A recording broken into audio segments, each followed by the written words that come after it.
Le soleil de Provence inondait les jardins du nouveau resort La Roque Hôtel quand Benoît ajusta sa cravate Hermès pour la 3e fois en 10 minutes. 39 ans, costume sur mesure et regard d'acier, il incarnait la réussite française dans toute sa splendeur. Pourtant, quelque chose le dérangeait dans cette matinée d'inauguration. « Monsieur Larocque, les journalistes vous attendent », murmura son assistant en approchant discrètement.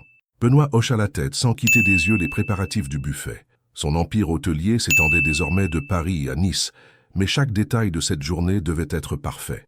La réputation des Larocque Hôtel reposait sur l'excellence, et il n'avait pas construit sa fortune en laissant place à l'approximation. Les invités commençaient à arriver. Journalistes spécialisés, influenceurs du luxe, partenaires financiers. Tous semblaient hypnotisés par l'architecture moderne du resort qui s'élevait face à la Méditerranée. Benoît serra quelques mains, échangea des sourires calculés et récita ses phrases préparées sur l'avenir du tourisme haut de gamme en France. « L'hospitalité française réinventée », déclama-t-il face aux caméras. « Voilà notre vision pour les années à venir. » Mais au fond de lui, ces mots sonnaient creux. Hospitalité ? Lui qui n'invitait jamais personne chez lui, qui changeait de numéro de téléphone tous les 6 mois pour éviter les relations trop proches. L'ironie de sa situation l'amusait presque. Le cocktail battait son plein quand il aperçut une silhouette familière près des cuisines. Une femme aux cheveux châtains rassemblés en queue de cheval, vêtue de l'uniforme blanc du personnel de service. Elle portait un plateau de canapé avec une grâce naturelle, souriant poliment aux invités qui la croisaient. Benoît fronça les sourcils.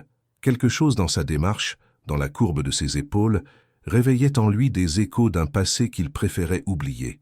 Quand elle se retourna pour regagner les cuisines, leurs regards se croisèrent. Le plateau faillit lui échapper des mains. Mon Dieu, Benoît, 20 ans s'effacèrent d'un coup. Il était de nouveau cet adolescent de 19 ans qui pleurait sur l'épaule d'Aline Verveine le jour où ses parents étaient morts dans cet accident de voiture. Elle était là, avec ses grands yeux verts qui savaient voir à travers toutes ses façades, ces mêmes mains douces qui avaient essuyé ses larmes quand le monde s'écroulait autour de lui. Aline, son nom sortit de ses lèvres comme un souffle. Autour d'eux, la réception continuait, mais il semblait suspendu dans une bulle temporelle, isolé du bruit et de l'agitation. « Qu'est-ce que tu fais ici ?» balbutia-t-il, encore sous le choc. Elle rougit légèrement, consciente de la différence criante entre leurs situations respectives. « Je travaille pour le traiteur. C'est temporaire, juste pour l'événement. » Sa voix gardait cette douceur qu'il avait tant aimée. « Et toi ? Enfin, je veux dire, tout ça, c'est à toi, n'est-ce pas ?» Benoît hocha la tête, soudain gêné par l'étalage de sa richesse. Face à Aline, ses costumes italiens et ses montres suisses lui semblaient ridicules. « Tu as l'air différent, » dit-elle en l'observant. « Plus sérieux, plus distant. 20 ans, ça change un homme, » répondit-il, tentant de retrouver son assurance habituelle. Mais elle sourit, et ce sourire fit vaciller toutes ses défenses. C'était le même sourire que celui de leurs 15 ans, quand elle le consolait après ses disputes avec son père, quand elle partageait son goûter avec lui dans le parc près de chez eux. « Excusez-moi, je dois... Retrouve-moi après », l'interrompit-il impulsivement. « S'il te plaît, il faut qu'on parle. » Aline hésita, jetant un regard vers les cuisines, où l'attendait probablement son superviseur. « Je finis à 18h, » murmura-t-elle finalement. « Elias, petit café sur le port, le Mistral. Tu t'en souviens? On y allait parfois. »« Je m'en souviens de tout, » dit-il d'une voix plus rauque qu'il ne l'aurait voulu. Elle repartit vers les cuisines, et Benoît la suivit des yeux jusqu'à ce qu'elle disparaisse derrière les portes battantes. Son cœur battait d'une manière qu'il avait oubliée, d'une manière qu'il s'était interdit de ressentir depuis des années. Le reste de la réception passa dans un brouillard. Il serra des mains, signa des contrats, posa pour des photos, mais son esprit était ailleurs. Ailleurs avec une femme aux yeux verts qui venait de faire ressurgir 20 ans d'émotions enfouies. À 18h précises, il était assis à une table du Mistral face au port de Plaisance. Les voiliers se balançaient doucement dans la lumière dorée du couchant, et l'air embaumait le sel et les embruns. Il avait troqué son costume contre un jean et une chemise blanche, tentant de ressembler à l'homme qu'il était autrefois. Quand Aline poussa la porte du café, il sentit sa gorge se serrer. Elle avait libéré ses cheveux qui cascadaient sur ses épaules et portait une robe simple qui révélait la femme qu'elle était devenue. Belle, simplement, naturellement belle. « Tu n'as pas changé, » dit-elle, en s'assoyant face à lui. « Toi non plus. » Menteur, elle avait changé. Elle était devenue cette femme rayonnante qu'il ne savait plus comment regarder sans se perdre. Ils commandèrent 2 cafés, comme au temps de leur jeunesse, et restèrent un moment silencieux, chacun observant l'autre, cherchant les traces du passé dans le visage présent. « Raconte-moi, dit-il finalement.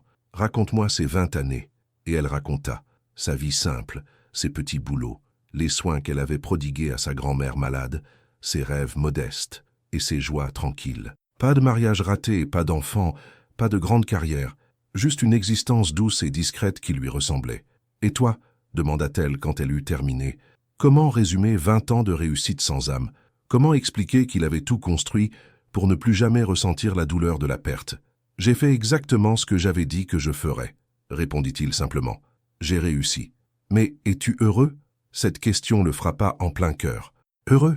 Il ne se la posait plus depuis longtemps. Je ne sais pas, avoua-t-il. Je ne me pose plus la question. Le silence retomba entre eux, chargé de tout ce qui n'était pas dit. 20 ans de séparation, 2 vies qui avaient pris des chemins opposés, et pourtant cette évidence troublante. Ils se reconnaissaient encore. Quand ils se séparèrent devant le café, Benoît sut qu'il ne pourrait plus faire comme si cette rencontre n'avait jamais eu lieu.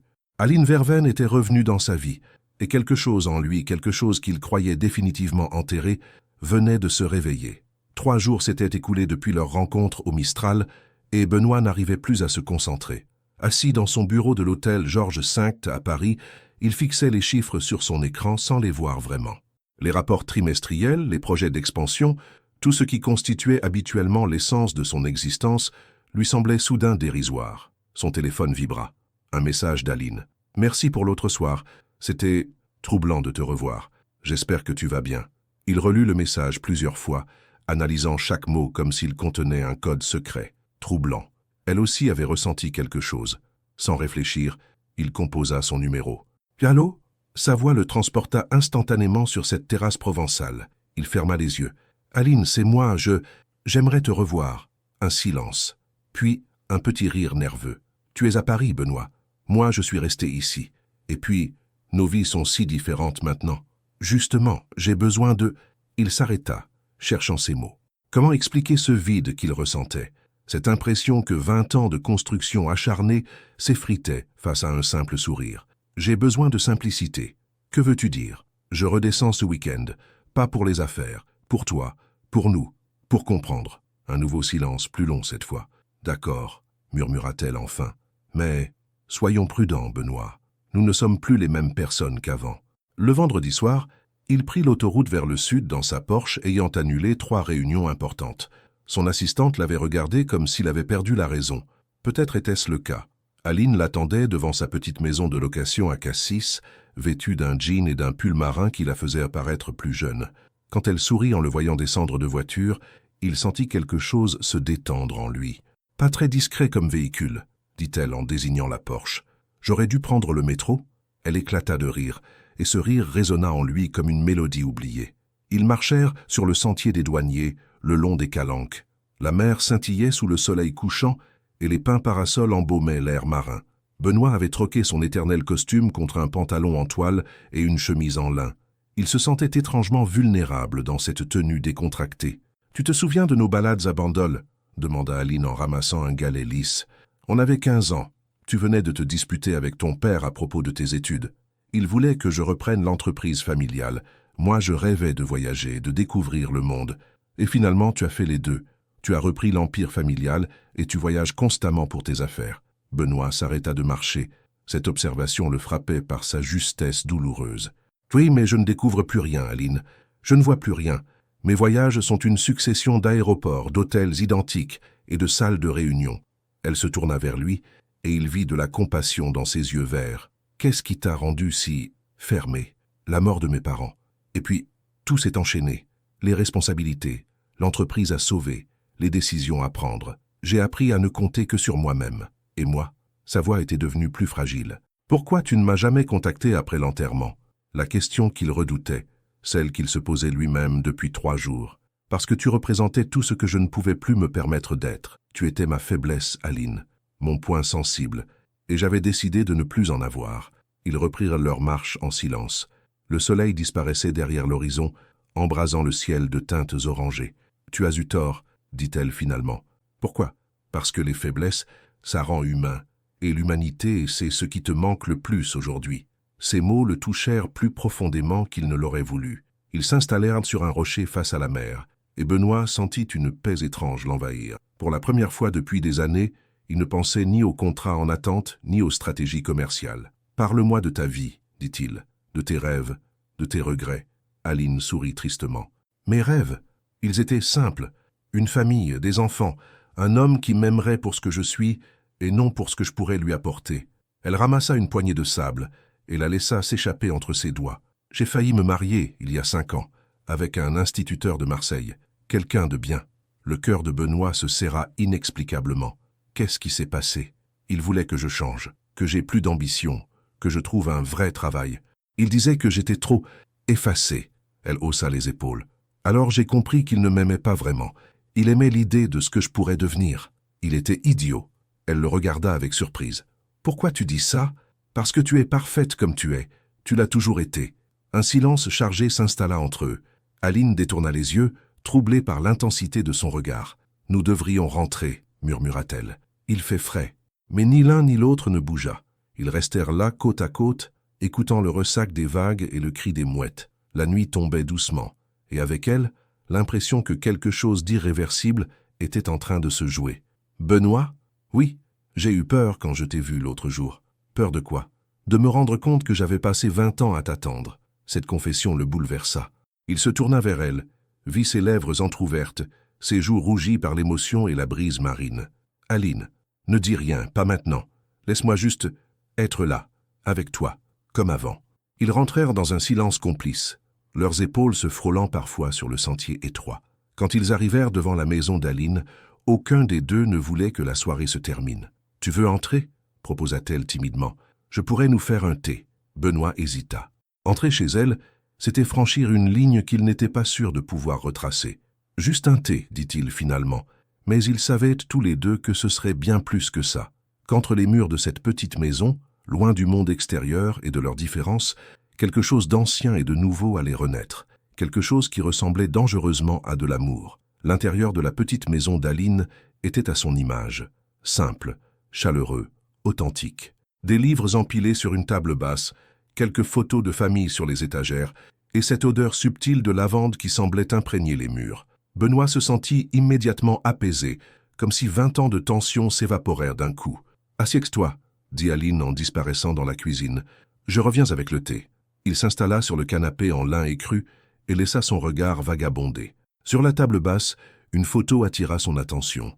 Eux deux à 16 ans, sur la plage de Sanary. Aline souriait, les cheveux dans le vent, et lui la regardait avec une expression qu'il avait oubliée, une expression de bonheur pur, sans calcul. « Tu l'as gardée » murmura-t-il quand elle revint avec le plateau.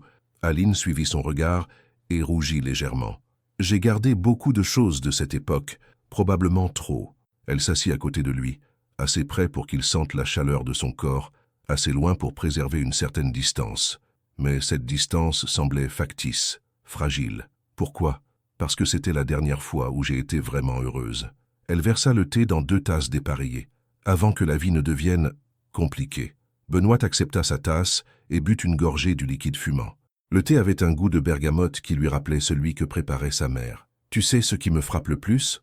dit-il en reposant sa tasse. « C'est que rien n'a changé entre nous, comme si ces 20 années n'avaient jamais existé.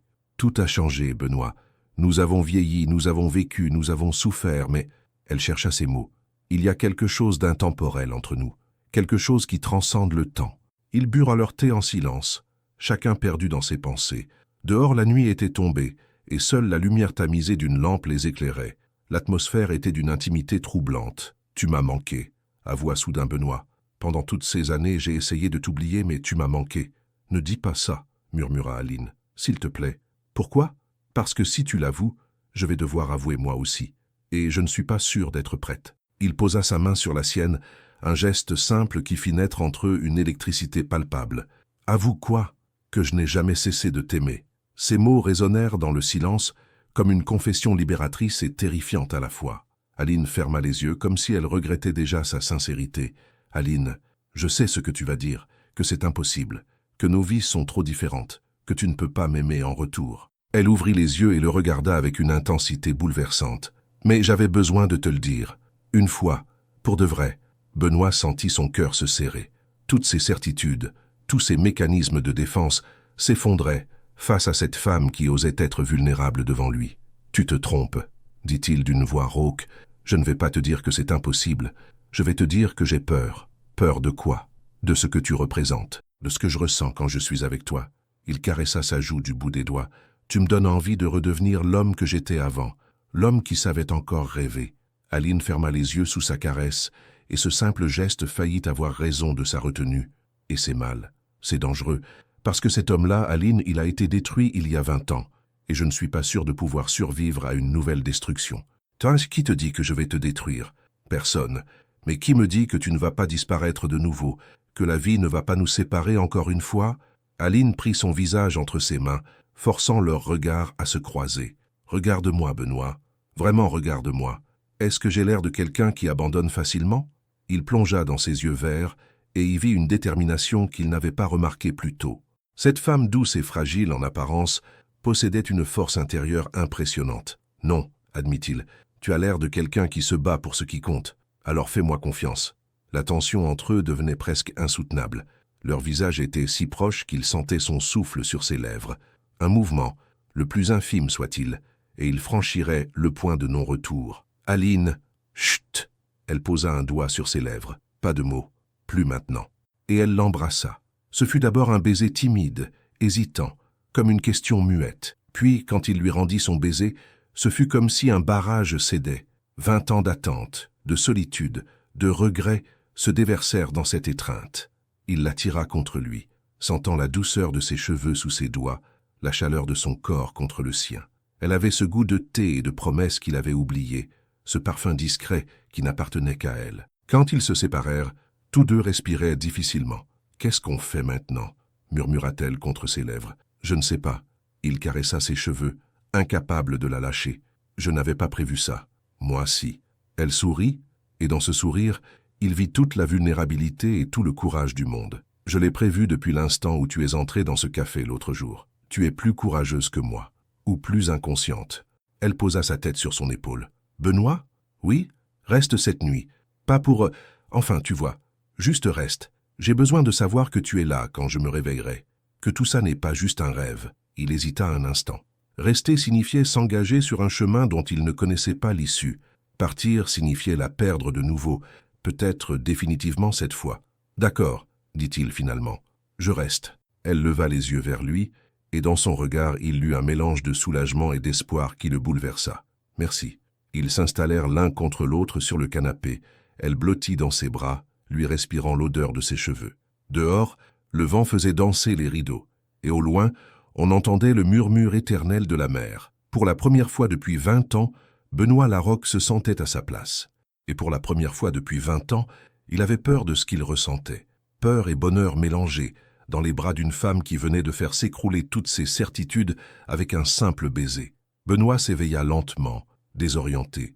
Les premiers rayons du soleil filtraient à travers des rideaux qu'il ne reconnaissait pas, et une odeur de café flottait dans l'air. Il mit quelques secondes à réaliser où il se trouvait. Puis les souvenirs de la veille affluèrent. Le baiser d'Aline, ses aveux, cette nuit passée enlacée sur le canapé. Il était seul maintenant.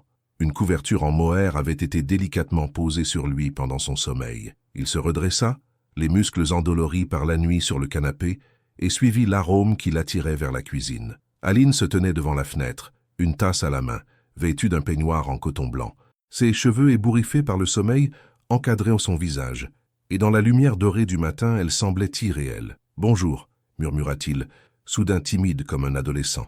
Elle se retourna et lui sourit, mais il y avait une nuance de nervosité dans son regard. « Bonjour, j'ai fait du café, tu en veux ?»« Volontiers. » Elle lui tendit une tasse, et ils restèrent côte à côte, observant le jardin à travers la fenêtre. Le silence n'était plus complice comme la veille, mais chargé d'une gêne inexplicable. « Tu regrettes ?» demanda-t-elle finalement, sans le regarder. « Quoi ?»« Hier soir, ce qui s'est passé entre nous. » Benoît posa sa tasse et se tourna vers elle. Dans la lumière crue du jour, la réalité lui apparaissait plus complexe qu'elle ne l'avait semblé dans l'intimité de la soirée. « Non, je ne regrette pas.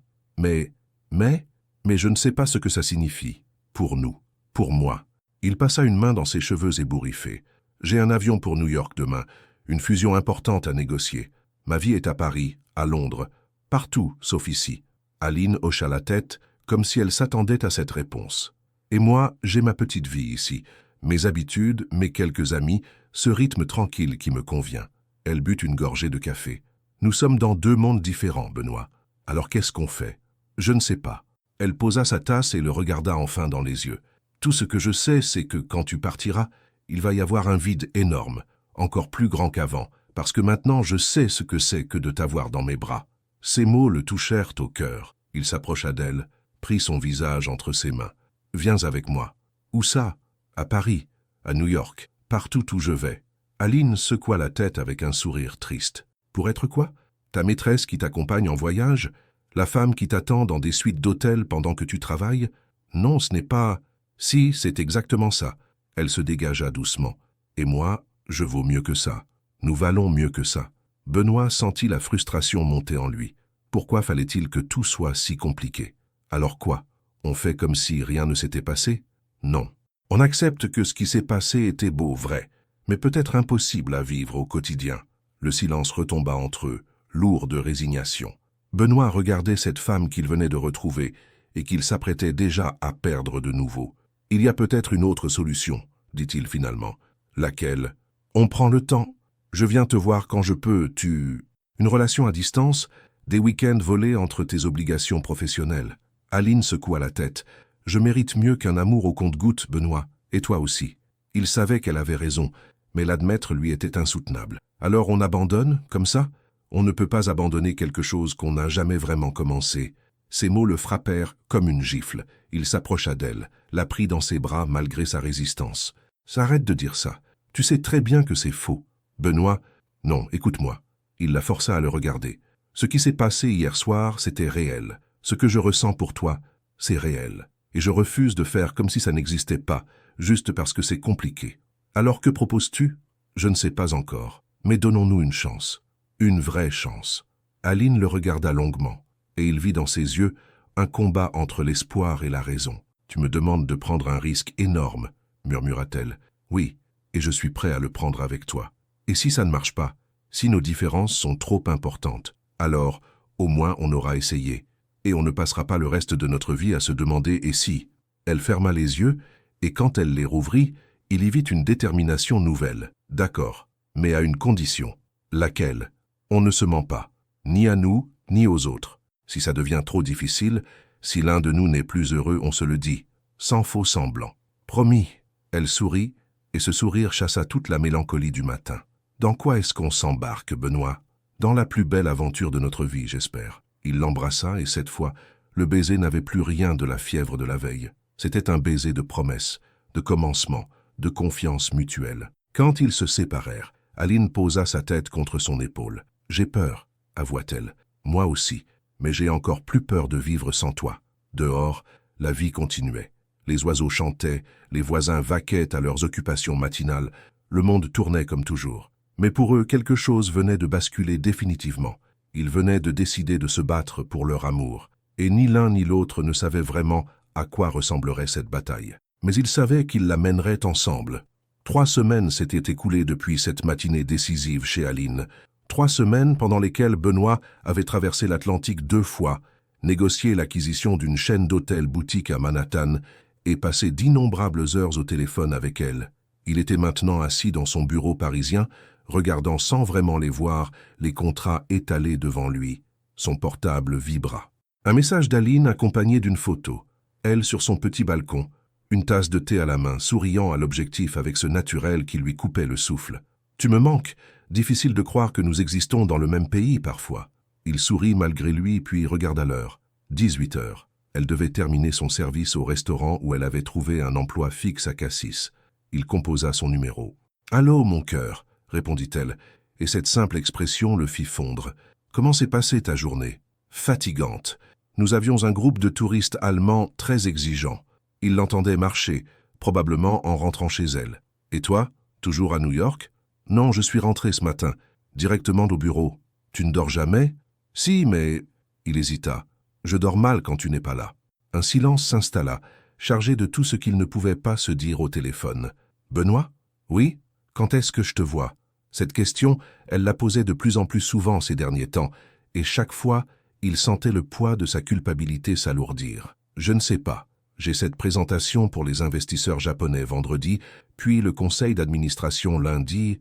Tu n'as pas besoin de te justifier, l'interrompit-elle doucement. Je comprends que tu sois occupé, mais il entendait la déception dans sa voix malgré ses efforts pour la dissimuler. Non, tu ne comprends pas, et tu as raison de ne pas comprendre. Il se passa une main sur le visage. Cette situation est injuste pour toi. Nous avions dit qu'on essaierait. Oui, mais essayer, ce n'est pas te laisser seul pendant des semaines en me contentant d'appels entre deux réunions. Un nouveau silence. Plus lourd cette fois. Aline, tu es là? Oui, je réfléchis. Sa voix était devenue plus fragile. Parfois, j'ai l'impression d'être en couple avec un fantôme. Tu existes dans ma tête, dans mon cœur, mais pas dans ma vie de tous les jours. Ces mots le frappèrent en plein cœur. Il ferma les yeux, visualisant son visage, ses expressions, sa manière de plisser légèrement les yeux quand elle était contrariée. Je sais, et je déteste ça autant que toi. Alors change quelque chose. Comment? Je ne sais pas, Benoît. C'est à toi de trouver. Moi, je t'attends. Mais je ne peux pas t'attendre indéfiniment. La conversation se termina sur cette note d'ultimatum doux mais ferme. Benoît resta longtemps le téléphone à la main, fixant le vide. Le lendemain soir, il était dans sa voiture, direction le sud. Il arriva chez Aline vers minuit, épuisé par les 5 heures de route, mais soulagé de la voir ouvrir la porte en peignoir, les cheveux défaits, les yeux encore embués de sommeil. « Qu'est-ce que tu fais là ?» demanda-t-elle, mais elle souriait. « Je ne pouvais plus supporter ta voix triste au téléphone. » Elle se jeta dans ses bras, et il sentit toute la tension des dernières semaines se dissoudre. « Tu es fou !» murmura-t-elle contre son cou. « Complètement. Et c'est ta faute. » Ils passèrent le week-end collés l'un à l'autre, comme s'ils essayaient de rattraper toutes ces heures perdues. Ils marchèrent sur la plage, cuisinèrent ensemble, firent l'amour avec une tendresse désespérée qui parlait de manque et de peur. Le dimanche soir, alors qu'ils s'apprêtaient à repartir, Aline aborda le sujet qu'ils évitaient depuis son arrivée. « C'est bien, ces moments volés, mais je veux plus, Benoît. Moi aussi. Alors qu'est-ce qu'on fait ?» Il la regarda, assise en tailleur sur son lit, vêtue seulement de sa chemise à lui. Elle était si belle, si naturelle, si différente de toutes les femmes qu'il avait fréquentées. « J'ai une proposition, dit-il finalement. Je t'écoute. Viens vivre avec moi. À Paris. » Le visage d'Aline se figea. « Benoît, écoute-moi jusqu'au bout. Je ne te demande pas de devenir quelqu'un d'autre. Je te demande juste de me laisser t'aimer comme tu le mérites. Et mon travail, ma vie ici, tu trouveras du travail à Paris. Et pour ta vie, il s'approcha d'elle. La vraie vie, elle commence maintenant. Avec moi. » Aline secoua la tête, l'air soudain vulnérable. « J'ai peur. De quoi? De perdre qui je suis, de devenir cette femme qui vit dans l'ombre de son homme riche, de te décevoir. » Il prit ses mains dans les siennes. « Tu ne pourras jamais me décevoir, et tu ne vivras dans l'ombre de personne. Tu es lumière, Aline. Tu es celle qui m'éclaire. Et si ça ne marche pas, si je ne trouve pas ma place dans ton monde, alors on créera notre monde, rien qu'à nous. » Elle le regarda longuement, et il vit dans ses yeux le combat entre l'espoir et la peur. « J'ai besoin de réfléchir. Bien sûr, prends tout le temps qu'il faut. » Mais en repartant vers Paris cette nuit-là, Benoît sentait que quelque chose avait changé. Il avait franchi une ligne, posé un ultimatum déguisé. Et maintenant, il ne pouvait plus que attendre sa réponse. Une réponse qui déterminerait l'avenir de leur histoire d'amour. Au petit matin, alors qu'il arrivait dans la capitale, son téléphone vibra. Un message d'Aline. « Donne-moi 2 semaines pour tout organiser, et promets-moi qu'on n'aura pas à le regretter. » Il sourit pour la première fois depuis des jours. Elle avait dit oui. Leur vraie vie commune allait pouvoir commencer. L'appartement de Benoît dans le 7e arrondissement était exactement ce qu'Aline avait imaginé. Immense, luxueux, impersonnel. Les murs blancs immaculés, les meubles design, les œuvres d'art contemporain créaient une atmosphère de magazine de décoration plutôt que de foyer. Debout dans le salon cathédral avec ses 6 mètres de hauteur sous plafond, une valise à ses pieds, elle se sentait minuscule et déplacée. « Ça, qu'est-ce que tu en penses ?» demanda Benoît, visiblement fier de lui montrer son univers. « C'est impressionnant, » répondit-elle diplomatiquement. Il la prit par la main et l'emmena visiter. La cuisine ultramoderne, où tout était en acier brossé, la chambre avec sa baie vitrée donnant sur les Invalides, le dressing plus grand que son ancienne chambre à Cassis. « Tu peux changer tout ce que tu veux, » dit-il en remarquant son silence. « Ajouter des couleurs, des objets qui te ressemblent. Je veux que tu te sentes chez toi. » Aline hocha la tête, mais au fond d'elle, une petite voix murmurait qu'elle ne saurait même pas par où commencer. Les premiers jours furent étranges. Benoît partait très tôt le matin, la laissant seule dans cet espace démesuré. Elle explorait Paris, se perdait dans les rues, tentait de s'orienter dans cette ville qui lui semblait hostile et pressée. Elle avait trouvé un emploi dans un bistrot du Marais, mais l'ambiance était bien différente du petit restaurant familial de Cassis. Ici, tout allait vite, les clients étaient exigeants, et ses collègues la regardaient avec une curiosité polie quand elle mentionnait qu'elle venait du Sud. « Tu habites où ?» lui demanda Sylvie, la serveuse principale, pendant leur pause. « Dans le 7e, près des Invalides. »« Waouh, le quartier chic, tu dois bien gagner ta vie. » Aline ne répondit pas. Comment expliquer qu'elle vivait chez son compagnon milliardaire dans un appartement qu'elle n'osait même pas considérer comme le sien? Le soir, quand Benoît rentrait, épuisé par ses journées de négociation, elle faisait bonne figure. Elle avait préparé le dîner, choisi un livre dans sa bibliothèque, essayait de paraître à sa place. « Comment s'est passée ta journée ?» demandait-il invariablement. « Bien », répondait-elle invariablement. Mais c'était faux. Ces journées étaient un mélange d'ennui et d'anxiété. Elle se sentait comme une actrice qui aurait oublié son texte.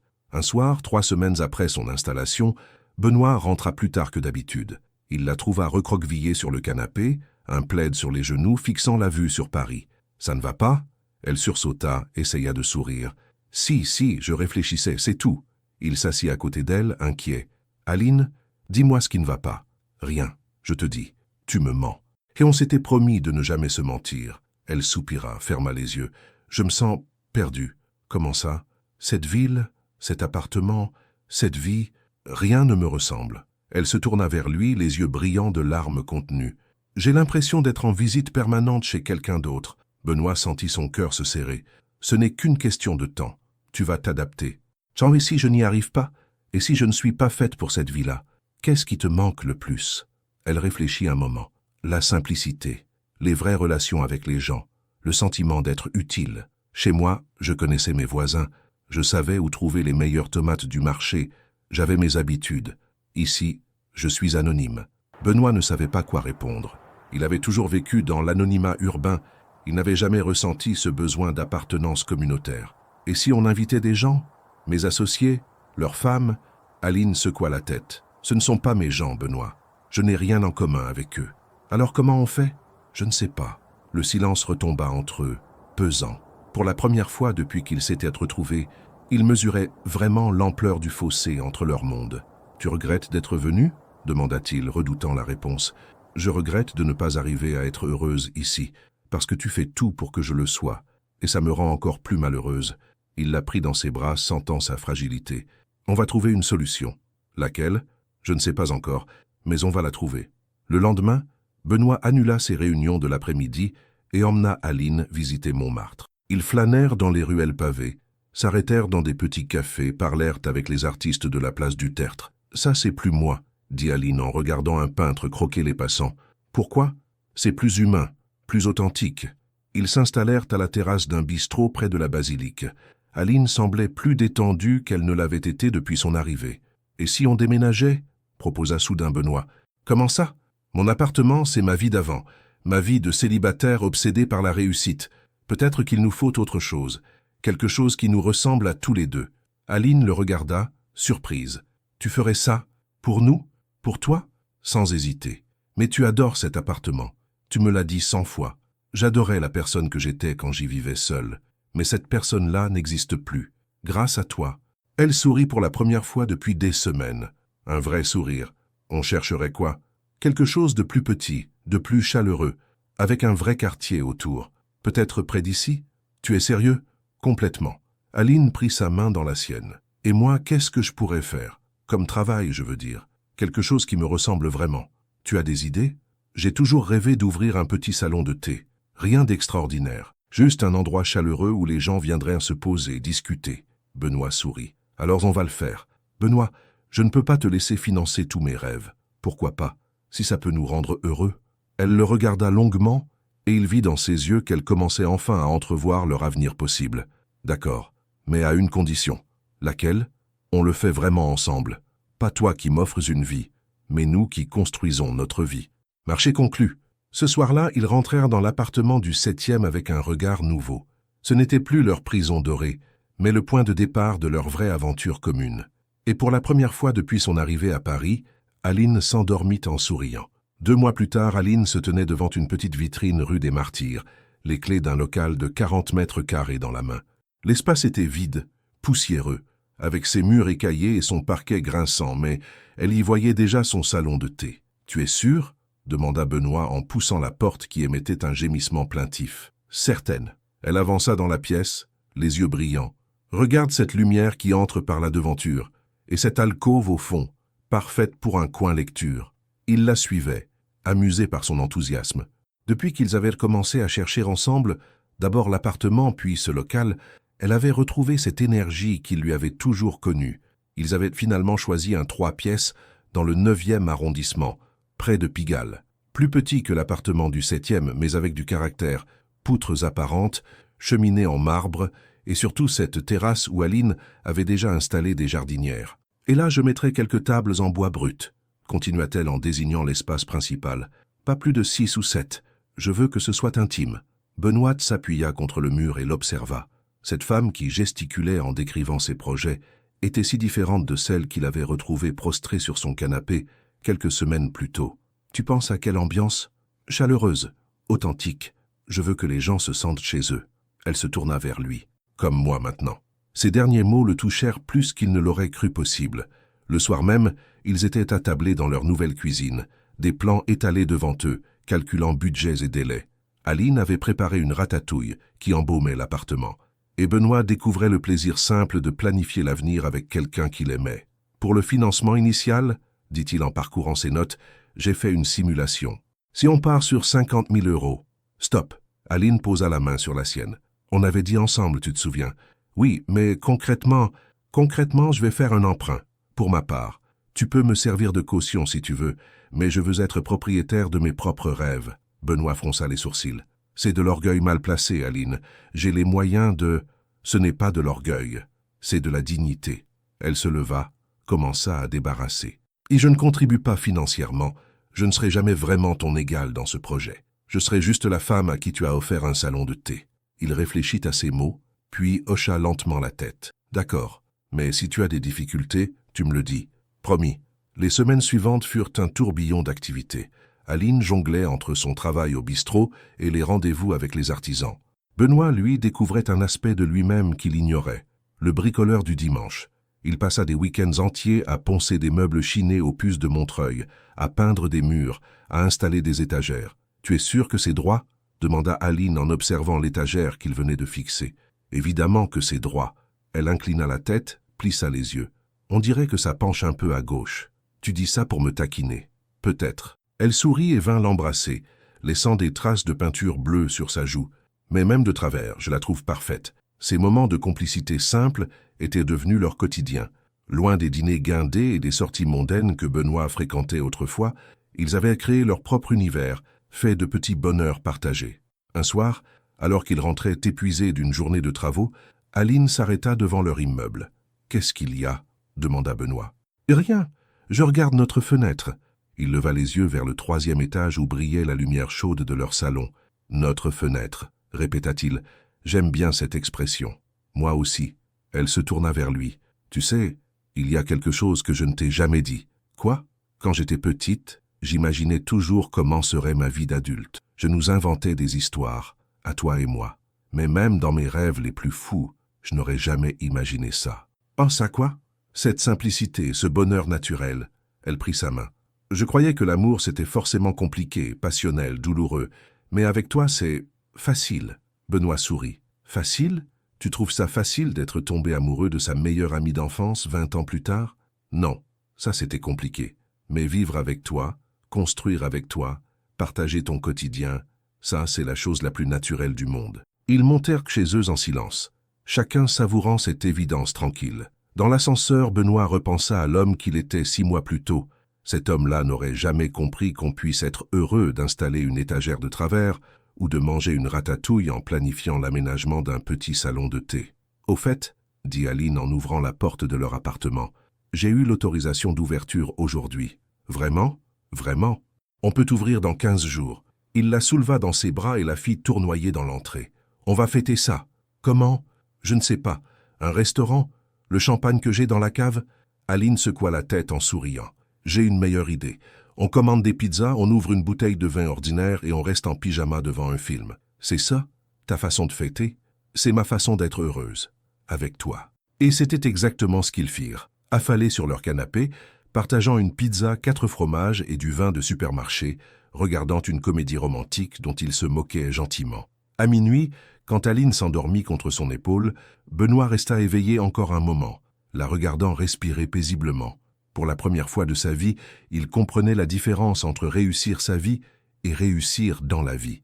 Et il savait qu'avec elle, il avait enfin trouvé l'essentiel. L'inauguration du petit coin de thé avait été un succès au-delà de toutes les espérations d'Aline.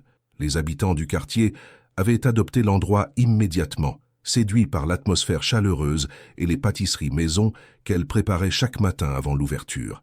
Cela faisait maintenant 3 mois que le salon tournait, et Aline rayonnait. Benoît la regardait souvent évoluer parmi ses clients avec un mélange d'admiration et de tendresse.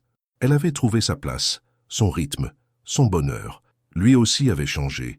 Il avait réorganisé ses horaires pour pouvoir passer plus de temps avec elle, déléguait davantage, et découvrait les joies simples d'un petit déjeuner tranquille avant le travail. Ce matin-là, pourtant, l'harmonie fut brisée par un appel inattendu. « Benoît Larocque » dit une voix féminine au téléphone. « Oui, c'est moi. Gabriel Moreau, du journal Le Figaro. J'aimerais vous poser quelques questions sur votre situation sentimentale. » Benoît fronça les sourcils, mal à l'aise. « Je ne vois pas en quoi ma vie privée peut intéresser vos lecteurs. Détrompez-vous. Quand un magnate de l'hôtellerie abandonne soudain sa vie mondaine pour une serveuse de province, ça fait des vagues dans le milieu. Certains s'interrogent sur votre stabilité, vos choix stratégiques. » Le sang de Benoît ne fit qu'un tour. « Madame Moreau, je vous conseille de... Nous publions demain, avec ou sans vos commentaires. » Elle raccrocha. Benoît resta figé, le téléphone à la main. Il connaissait ce journal, cette journaliste. Spécialisée dans les potins du gratin parisien, elle avait le don pour transformer les histoires d'amour en scandales juteux. Il appela immédiatement son avocat, puis son attaché de presse. Mais il savait que le mal était fait. Une fois que Gabriel Moreau s'emparait d'une histoire, elle ne lâchait plus. Le lendemain matin, l'article était en ligne. Le titre lui donna la nausée. Benoît Larocque, la chute d'un empire au nom de l'amour. L'article était un tissu d'insinuations malveillantes.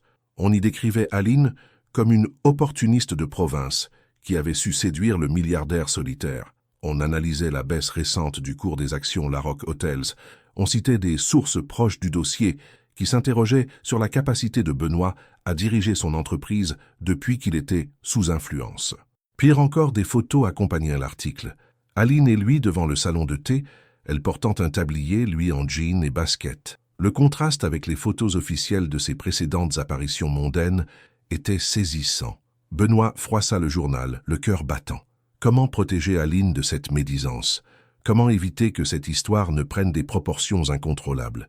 Quand il arriva au salon de thé vers midi, l'atmosphère était étrange. Les clients habituels étaient là, mais il sentait des regards insistants, des chuchotements. Aline était derrière son comptoir, le visage fermé. « Tu as lu ?» demanda-t-elle sans préambule. « Oui. Et je vais porter plainte pour diffamation. Ce n'est pas ça le problème. » Elle essuya machinalement une tasse déjà propre. « Le problème, c'est que certaines choses dans cet article sont vraies. Quoi? Que nos mondes sont incompatibles. Que je ne comprends rien à ton univers professionnel. Que peut-être, effectivement, je te distrais de tes responsabilités. » Benoît contourna le comptoir, prit ses mains dans les siennes. « Tu ne crois quand même pas ces inepties? Je ne sais plus quoi croire. » Elle évita son regard. « Cette femme a appelé hier soir. Elle m'a posé des questions sur nous, sur ma vie d'avant, sur mes intentions. J'ai raccroché, mais... Mais quoi? Elle avait l'air tellement sûre que notre histoire ne pourrait pas durer, que tôt ou tard tu te lasserais de jouer au couple normal. » Benoît sentit la colère monter. « Et tu l'as cru? Non, mais ça m'a fait réfléchir. » Aline se dégagea doucement. « Regarde-nous, Benoît. Regarde ce que nous sommes devenus. Toi qui portes des jeans troués pour m'accompagner au marché. Moi qui essaie d'apprendre le vocabulaire financier pour comprendre tes conversations. Et alors? Alors peut-être qu'on se trompe. Peut-être qu'on essaie trop fort d'être quelque chose qu'on n'est pas. » Le silence tomba entre eux, pesant. Autour, les conversations avaient repris, mais Benoît avait l'impression que le monde s'écroulait. « Tu veux qu'on arrête ?» demanda-t-il d'une voix blanche. « Je veux qu'on soit honnête. »« D'accord. Alors soyons honnêtes. » Il la força à le regarder. « Es-tu heureuse avec moi? »« Oui, moi aussi. »« Est-ce que tu m'aimes? »« De tout mon cœur. »« Moi aussi. » Alors pourquoi on laisserait une journaliste frustrée détruire ce qu'on a construit? Aline ferma les yeux, et quand elle les rouvrit, il y vit de la peur. Parce que peut-être qu'elle a raison, peut-être qu'il faut plus que de l'amour pour que ça marche. Comme quoi? Comme appartenir au même monde, avoir les mêmes codes, comprendre les enjeux de l'autre. Elle soupira. Tu sais ce qui m'a fait le plus mal dans cet article? Dis-moi. Ils ont écrit que j'étais une distraction, et je me suis demandé si ce n'était pas vrai, si mon bonheur simple ne t'empêchait pas d'être l'homme que tu es vraiment. Benoît la regarda longuement. Cette femme qu'il aimait était en train de se dévaloriser à cause des ragots d'une journaliste malveillante. « Tu veux connaître la vérité ?» dit-il finalement. « Oui. Sincèrement, avant toi, j'étais effectivement cet homme impitoyable, obsédé par la réussite. Je ne dormais jamais, je ne prenais jamais de vacances, je n'avais pas d'amis. J'étais riche et malheureux. » Il prit ses mains. « Depuis que tu es dans ma vie, j'ai appris à déléguer, à faire confiance à mon équipe. Mes décisions sont plus réfléchies, mes stratégies plus durables. Tu ne me distrais pas de mon travail, Aline. Tu me rends meilleur. Et si ça ne suffit pas, si le prix à payer est trop lourd, alors on l'assumera. Ensemble. » Aline le regarda et il vit dans ses yeux le combat entre l'amour et la peur. « J'ai besoin de réfléchir, » murmura-t-elle. Seule. Ce fut comme un coup de poignard. Combien de temps? Je ne sais pas. Quelques jours. Une semaine peut-être. Benoît hocha la tête, bien qu'il eût envie de la supplier de ne pas le quitter. D'accord. Mais promets-moi une chose. Laquelle? Promets-moi que quoi que tu décides, ce sera par amour, pas par peur. Elle ne répondit pas, mais ses yeux se remplirent de larmes. Ce soir-là, Benoît rentra seul dans leur appartement. Sans elle, l'endroit lui semblait vide, froid, sans âme. Pour la première fois depuis des mois, il but pour oublier. Et pour la première fois depuis des mois, il eut peur d'avoir tout perdu. Une semaine s'était écoulée. Une semaine pendant laquelle Benoît avait vécu dans un état second, oscillant entre l'espoir et le désespoir. Il travaillait de manière mécanique, dormait mal et passait ses soirées à fixer son téléphone en espérant un message d'Aline. Elle était retournée à Cassis, chez une amie. Ils s'étaient échangés quelques textos polis, mais rien qui ne révèle ses intentions. Cette incertitude le rongeait plus que n'importe quelle négociation difficile. Ce soir-là, assis dans leur salon vide, Benoît repensait à cette conversation avec son père, quelques mois avant sa mort. « Tu sais ce qui compte vraiment dans la vie, mon fils ?» avait dit le vieil homme. « Le travail? L'argent? Non. Les gens qu'on aime et qui nous aiment en retour. Tout le reste, c'est du vent. » Sur le moment, Benoît avait trouvé ces paroles naïves. Maintenant, il en comprenait la vérité profonde. Son téléphone sonna. C'était Philippe, son associé principal. « Benoît, il faut qu'on parle. » « De quoi? » ?»« Du conseil d'administration de demain. Certains membres sont inquiets. À cause de l'article? Entre autres. Tes absences répétées, tes décisions récentes qu'ils jugent trop sentimentales. » Philippe hésita. « Ils parlent de remettre en question ta direction générale. » Benoît ferma les yeux. Il aurait dû s'y attendre. « Qu'est-ce que tu me conseilles? Reprends ton rythme d'avant. Montre-leur que tu es toujours l'homme impitoyable qu'ils connaissent. Oublie cette histoire de cœur et concentre-toi sur les affaires. Et si je ne veux pas? Alors tu risques de tout perdre. L'entreprise, ton empire, tout ce pour quoi tu as travaillé pendant 20 ans. » Après avoir raccroché, Benoît resta longtemps dans le silence. Il avait le choix. Redevenir l'homme qu'il était avant Aline, ou risquer de tout perdre pour défendre une histoire d'amour qui était peut-être déjà finie. Le lendemain matin, il était debout sur le quai de la gare de Marseille. Il avait pris le TGV de 6 heures, incapable de supporter une minute de plus cette incertitude. Il trouva Aline sur la plage de Cassis, assise sur les rochers face à la mer. Elle portait cette robe bleue qu'il aimait tant. Ses cheveux dansaient dans le vent marin. « Tu es venu, » dit-elle sans se retourner, comme si elle avait senti sa présence. Je n'en pouvais plus d'attendre. Il s'assit à côté d'elle, respectant la distance qu'elle semblait vouloir maintenir. « J'ai beaucoup réfléchi, » dit-elle, et j'ai compris quelque chose d'important. » Elle le regarda enfin. « J'ai eu tort. » « Comment ça? » « J'ai eu tort de laisser la peur prendre le dessus. Tort de croire qu'on devait appartenir au même monde pour s'aimer. Tort de penser que l'amour ne suffisait pas. » Le cœur de Benoît s'emballa. « Qu'est-ce qui t'a fait changer d'avis? » Plusieurs choses. D'abord, cette semaine, loin de toi. J'ai réalisé que sans toi, même ma vie simple et tranquille n'avait plus de saveur. Elle prit une poignée de sable et la laissa s'échapper entre ses doigts. Ensuite, j'ai repensé à ce que tu m'avais dit, que je ne te distrayais pas, mais que je te rendais meilleur. C'est vrai. Et puis, j'ai reçu un appel. De qui? De Sylvie. Tu te souviens, ma collègue du bistrot? Aline sourit. Elle m'a raconté qu'un journaliste l'avait contactée pour avoir des informations sur moi. Tu sais ce qu'elle lui a dit? Non. Qu'Aline Verveine était la femme la plus authentique qu'elle connaissait, que j'avais transformé ce bistrot parisien en endroit chaleureux juste par ma présence, et que l'homme qui m'aimait avait beaucoup de chance. Les yeux d'Aline brillaient d'émotion. J'ai compris que je n'avais pas à avoir honte de qui j'étais, ni de ce que nous vivions ensemble. Benoît sentit sa gorge se serrer. « Il y a autre chose, » continua Aline. « J'ai appelé ton bureau hier. »« Quoi ? Je voulais te parler, mais tu étais en réunion. C'est ta secrétaire qui a pris l'appel. » Elle sourit.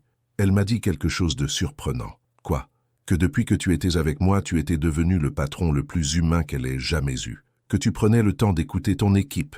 Que tes décisions étaient plus réfléchies. Qu'elle n'avait jamais vu l'entreprise tourner aussi bien. » Benoît ne savait pas quoi répondre. Alors j'ai compris que cette journaliste mentait, que nous ne nous faisions pas de mal, que nous nous rendions meilleurs. « Aline, laisse-moi finir. » Elle prit sa main. J'ai aussi compris que j'avais peur pour les mauvaises raisons. Je ne craignais pas vraiment que nos différences nous séparent. J'avais peur d'être heureuse.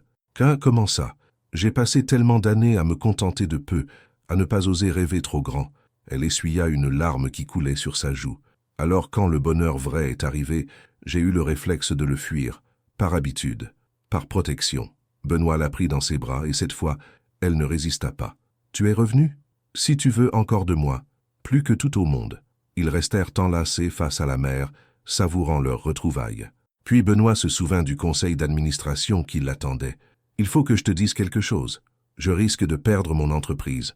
À cause de nous, à cause de mes choix. Mes associés trouvent que j'ai changé. Ils ont peur que je ne sois plus assez impitoyable. » Aline se recula pour le regarder. « Et ça te fait peur? »« Oui, mais pas pour les raisons que tu crois. » Il caressa son visage. « J'ai peur de ne plus pouvoir t'offrir la sécurité que tu mérites. »« Ça, Benoît Larocque, tu es un idiot. » Il sourit malgré lui. « Ah bon?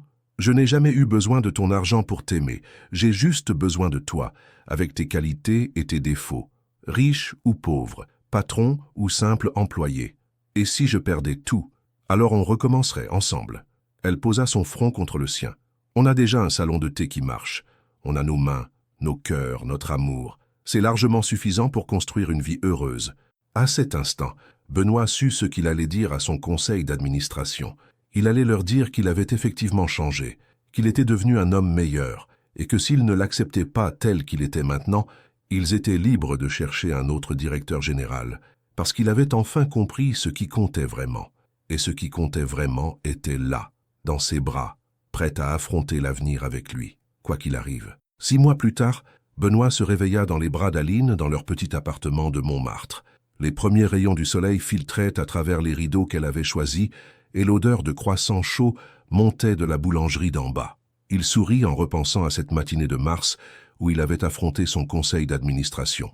Il était entré dans cette salle de réunion feutrée avec la détermination d'un homme qui avait enfin trouvé ses priorités. Face aux 12 membres du conseil, tous en costume sombre et mine austère, il avait pris la parole avec une sérénité qui l'avait surpris lui-même. « Messieurs, mesdames, je ne nie pas avoir changé. Effectivement, je délègue plus. Effectivement, je prends des vacances. Effectivement, j'ai appris à dire non à certains projets qui ne correspondent plus à mes valeurs. » Les visages autour de la table s'étaient tendus. Mais regardez les résultats. Nos équipes sont plus motivées. Notre turnover a diminué de 40%. Nos clients nous font davantage confiance et nos bénéfices n'ont jamais été aussi élevés. Il avait sorti ses dossiers, présenté les chiffres, démontré par A plus B que son nouveau style de management était non seulement plus humain, mais aussi plus rentable. Si vous souhaitez un retour à l'ancien Benoît Larocque, celui qui dirigeait par la peur et l'épuisement, vous devrez le faire sans moi. Le silence avait été assourdissant. Puis Philippe avait pris la parole. Benoît a raison, les résultats parlent d'eux-mêmes. Un à un, les autres membres du conseil avaient acquiescé. Même les plus réticents avaient dû admettre que l'entreprise se portait mieux que jamais. « Alors » murmura Aline en se réveillant, le tirant de ses souvenirs. « Alors quoi? À quoi tu penses?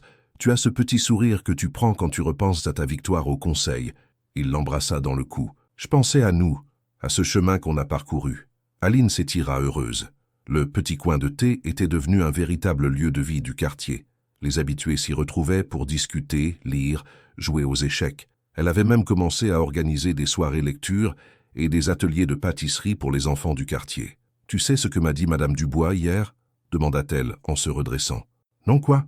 Que depuis qu'on s'était installé dans le quartier, même toi tu avais changé, que tu salues les commerçants, que tu prends le temps de caresser les chiens, que tu dis bonjour aux enfants.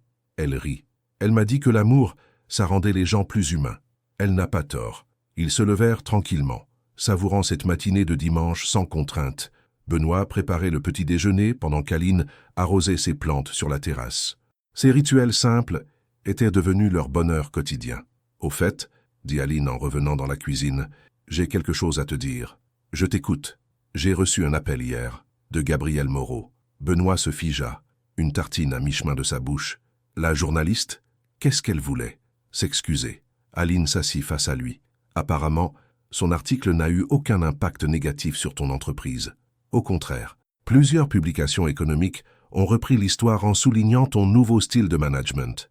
Tu es devenu un modèle de dirigeant moderne. Tu plaisantes? Pas du tout.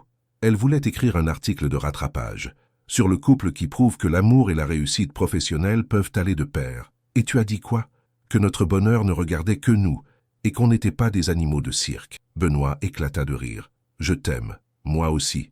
L'après-midi, ils se promenèrent dans Paris. Ils flânèrent au Puce de Saint-Ouen, où Aline choisit un vieux fauteuil en velours pour le salon de thé.